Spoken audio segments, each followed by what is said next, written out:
पुण्यातल्या चांडोली गावात सौर ऊर्जा प्रकल्पावरनं वादंग। आवादा कंपनीला केवळ 2 हेक्टर जमिनीची परवानगी देण्यात आल्याचा ग्रामस्थांचा दावा। मात्र प्रत्यक्षात तब्बल 12 हेक्टर क्षेत्रावर प्रकल्प उभारण्याची प्रक्रिया सुरू।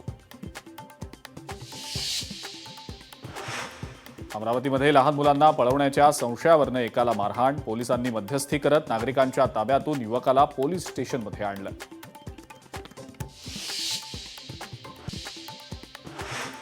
आसामच्या गोसाईगाव परिसरात एका तेल टँकरला भीषण आग। आगीमुळे राष्ट्रीय महामार्ग 27 वर वाहतूक कोंडी। आग लागण्यामागचं कारण अस्पष्ट।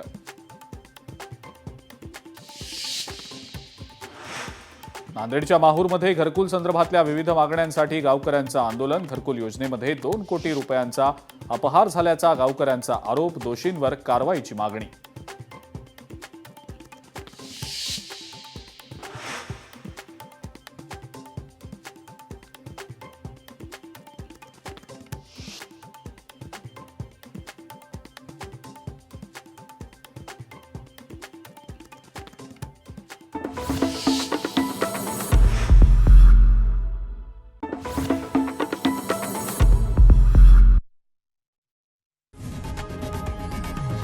लोकशाही मराठी ऐका, पहा, जागरूक रहा।